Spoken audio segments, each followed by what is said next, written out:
President Cheese Escudero at Laila de Lima nagkainitan matapos mapuspon ang impeachment trial ni BP Sara. De Lima halos atakihin sa puso dahil hindi matutuloy ang minamadali nilang impeachment kay BP Sara. Pero bago ang lahat, kung hindi pa kayo nakapag-subscribe sa channel na ito, please do subscribe para mas maging updated pa kayo sa mga susunod kong mga videos. Senate President Cheese Escudero tinaasan lang ng kilay si dating Senadora Laila de Lima matapos hindi i-prioritize ng Senado ang pagproseso ng impeachment trial ni BP Sara. BP Sara, hawak pa rin ang huling halakhak dahil mas pumapanig na ngayon ang tadhana sa tama kaysa sa mga politikong inuunang papagsakin ang kanilang pamilya at para sa kanilang personal na interes.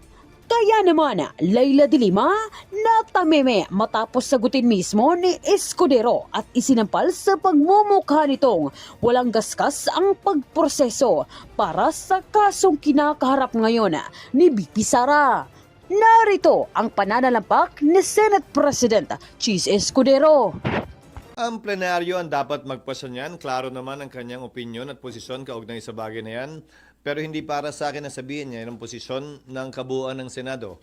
Pag-uusapan yan sa susunod na mga araw marahil kapag nag-resume ang plenaryo, lalong-lalo na sa tinakdang petsa kung hindi ito mababago ng plenaryo sa ika-11 ng Hunyo.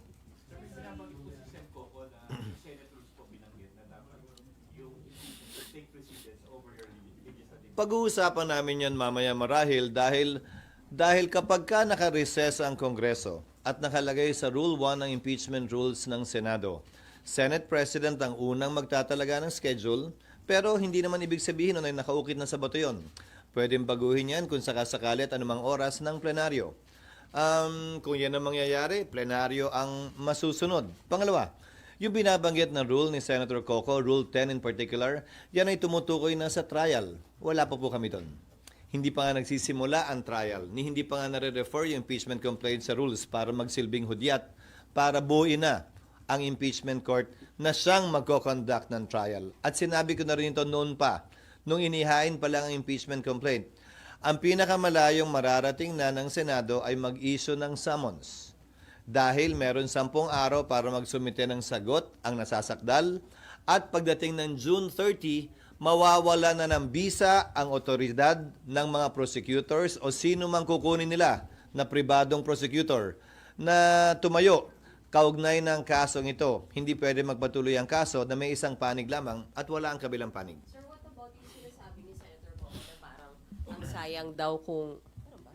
sayang daw kung na-convene na sana this week, may 7 to 8 days na nabigay na yung summons, napasagot na si VP. Hindi, 10 days nga yun eh. Nakalagay sa rules, 10 days from receipt. So kung June 3 na padala, June 13 matatanggap, adjourned na rin ang Senado. Kung June 11 pinadala, June 21, adjourned na rin ang Senado. At may naiiwan na lamang na ilang araw ang bisa ng otoridad nga ng mga prosecutor para ipagpatuloy ang trial nang walang panig mula sa kanila. SP. June 30, hindi na rin sila pwedeng sumagot ng pleadings. Kung halimbawa may final ng pleading o sagot sa summon si VP, hindi na rin sila pwedeng mag-file ng sagot nila. Hindi, dahil tapos na ang kanilang otoridad at otorisasyon mula sa 19th Congress. Hindi tulad ng Senado na semi-continuing body pang maisasabi. Ang Kongreso nagtatapos ito pagdating ng June 30. At anumang otoridad na binigay, authorization na binigay sa kanila, magwawakas na rin yan ng June 30. Ang private prosecutors, kung may kukunin sila, ganun din. Hindi rin pwedeng lumampas ng June 30 dahil kung yung principal na nagbigay sa kanila ng authority by an agent, wala na rin dapat yun. Sir, so yung proposed timetable nyo dati, sira na yun by June 30? Sira na yon by June. Aling proposed timetable? Yung dati mong pre-trial dapat. Hindi na namin babaguhin na nga yung rules dahil nga, kung maalala nyo, siguro mga ilang buwan na ang nakakalipas na sinabi ko, may mga panukalang baguhin yung rules pero sa dulo, maliban na lang nga, ulitin ko, kung ang plenaryo ay magde-decide otherwise, hindi na lang kami magbabago ng rules dahil baka sabihin pinapalitan pa namin to in the middle of the game. So kung ano man yung mga nakatakdang rules sa rules of court ngayon na suppletorily applicable, yun na lamang yun.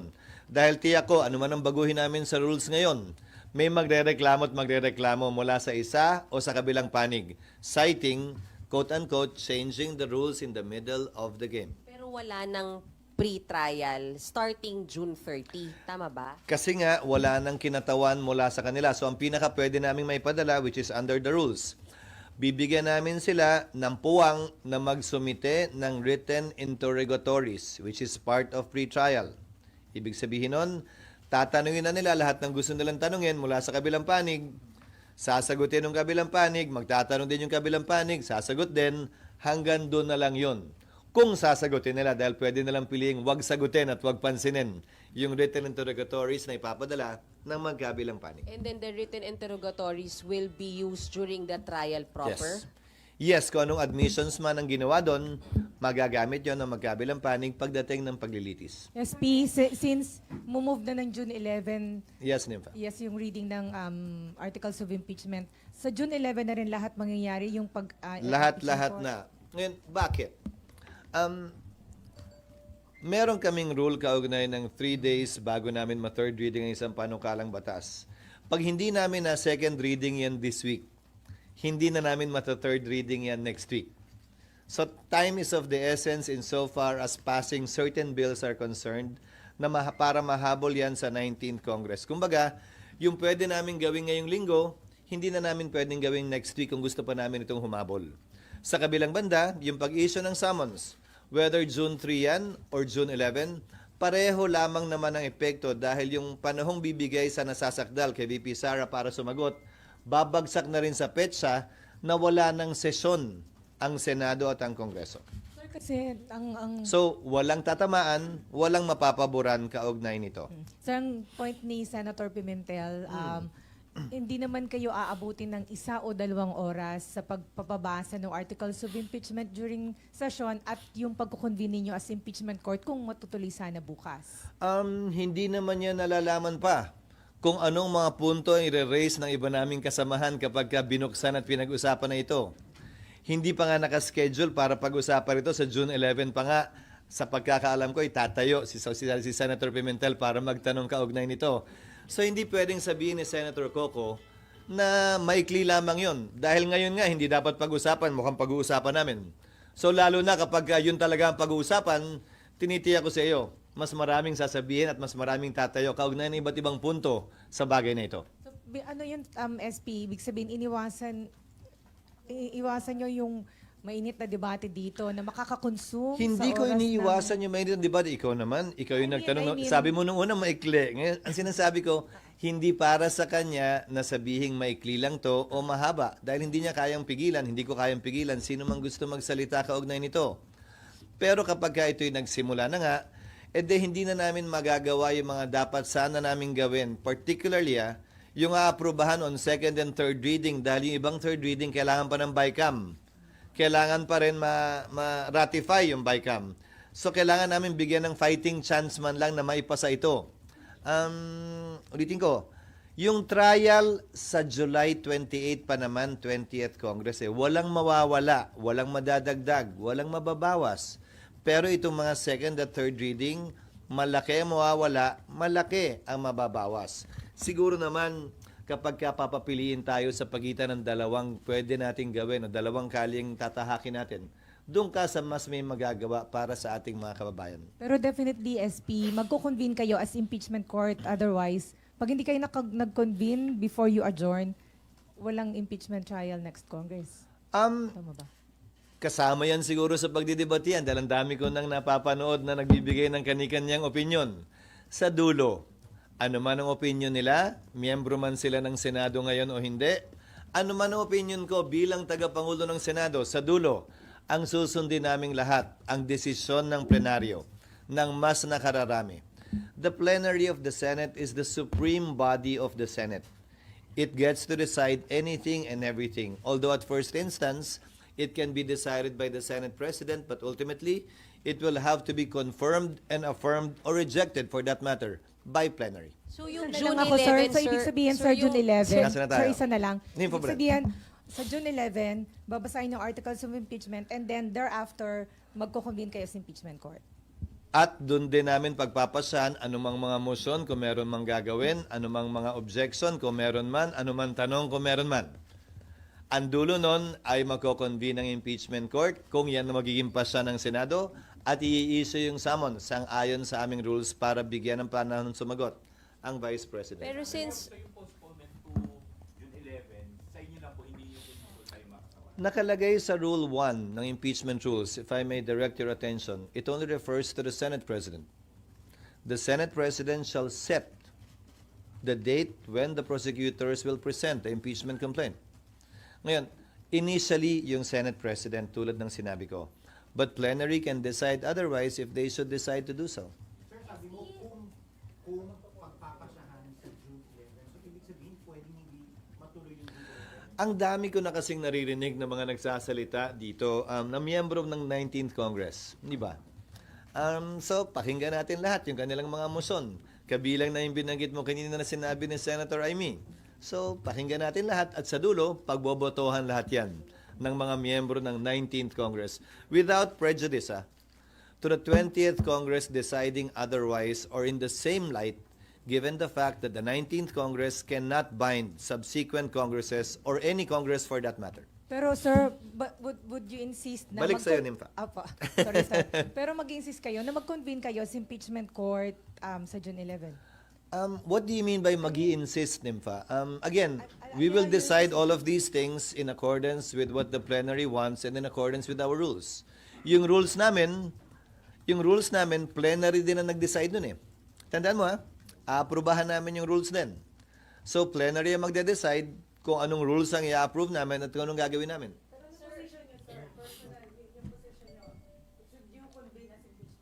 In the natural course, yes. Yun ang dapat mangyari. Unless, as I said, may mag-motion, may mag-object, magbotohan, in the end, plenary will decide. But that is what our rules provide. My answer is yes. June 11 SP, Men, Sir, yung June 11 SP, hindi pa talaga siya nakataga sa bato kasi pwedeng pang yung plenary magsabi na wag na mag-convene sa 11. nakataga siya sa bato in the sense na yun na yung panahon na darating ang mga miyembro ng Kamara dito dahil wala nang ibang petsa pang naiiwan. Huling araw na namin yun. But the convening, meaning pag nag-decide yung plenary na wag mag-convene sa 11, walang magko-convene. Ginawa yan dati Nag-decide doon sa impeachment ni case ni Erap. Nag-decide sila i-convene 6 days after. Sa impeachment case ni Chief Justice Corona, nag-decide sila na wag mag-convene ng Disyembre, mag-convene na lamang ng Enero. So, may mga president naman kaugnay nun. Ang kaibahan lang nito, tatawid ito ng panibagong kongreso. Ulitin ko, ang 19th Congress, no Congress can bind subsequent Congresses. Hindi kami pwede magpasa ng tinatawag nating irrepealable law. Hindi kami pwede magpasa ng isang bagay na hindi na pwedeng galawin o baguhin pa ng susunod na kongreso. So anumang pasa namin ay binding sa amin, pero hindi binding sa susunod na kongreso. So wala nga kasiguraduhan yung June 11 SP. Kunwari mag-decide ng plenary today, na walang magko-convene sa June 11, then ma-overpower, sir. Kung mag-decide ang plenary today na hindi magko-convene sa June 11. In theory, yes, but I doubt that. I doubt that that will happen. Wala lang. I doubt lang. Duda lang ako na yun ang mangyayari dahil maliwanag naman ang tinatalaga ng rules maliban na lamang kung may maliwanag at klarong basehan at rason para hindi gawin yon. Pero sa dulo, pagbobotohan pa rin yan. But sir, nothing prevents your colleagues from saying, hindi na naman natin ito matatry, pasa na lang natin sa 20th Congress. Nothing prevents them, yes. As I said, nothing prevents anyone from making a motion, nothing prevents anyone from putting it to a vote, nothing prevents anyone from objecting, but ultimately, it will be debated and put to a vote. So ano yung Ano?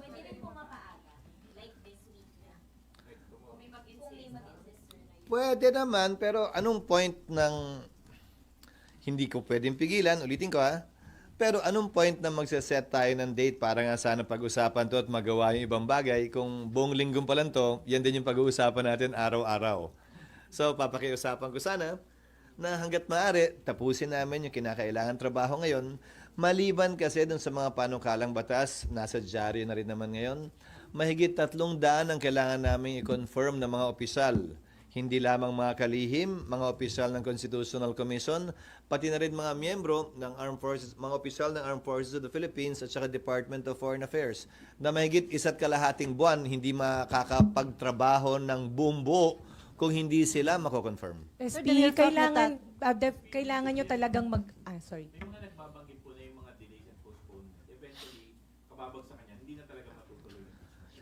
Hindi ko alam kung anong hugot nila, pero gaya ng sinabi ko, sa dulo, plenaryo magdedesisyon sa lahat ng bagay na ito. Nifa? Yes, SP. Kung hindi kayo mag-convene as impeachment court bago kayo mag-adjourn, magsisis, walang impeachment court. So, walang tatawid sa next Congress. Tama po ba? These are all hypothetical. These are all hypothetical questions. Again, kayo naman nagtanong kayo, may posibilidad ba na hindi? Sabi ko, may posibilidad. Ngayon, lahat na nagtanong, di na matutuloy. Hindi naman ganun yun. Di ba? Hindi naman ganun yun. Nagtanong kayo kaugnay nun, sinabi ko, may posibilidad. Pero hindi ko sinasabing yun ang mangyayari. I'm just being honest and frank and straightforward that there is that possibility always, always. But it has never happened in the past. Pero sir, may study na kayo, di Well, ba? once nangyari pala, nung nag-walk out yung prosecutors sa impeachment ni dating Pangulong Estrada, kung maalala nyo, nag-withdraw ang prosecutors doon, ha? Sabi nila, ayaw na nila. At ang sabi ng Senado, isususpend na muna namin to hanggat hindi kayo nagpapakita hanggang nag-EDSA na. Tapos, in-archive na lamang yung impeachment. Ganun na nangyari doon, ha? But again, wala namang nagplano, wala namang nagsabi, pero kung tatanungin nyo, posible ba yun ng mga panahong yun? May sumagot naman din sigurong oo. Sir, can you walk us through the process kung paano Gusto mo run na lang para mabilis-bilis tayo. kung paano po ninyo napag-desisyonan na i-move yung After LEDAC, that's why we came out with a notice. That's why we came out with a notice in the afternoon of Thursday, May 29, right after LEDAC.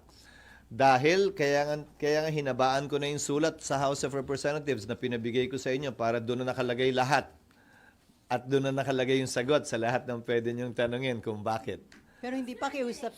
from the president? No, it did not. Ano yun? Decision ng House at Senate leadership. I was not even able to tell Martin, the speaker, about that. He found out through the letter that I sent him. So sariling decision yun, sir? After consulting some of our members as well.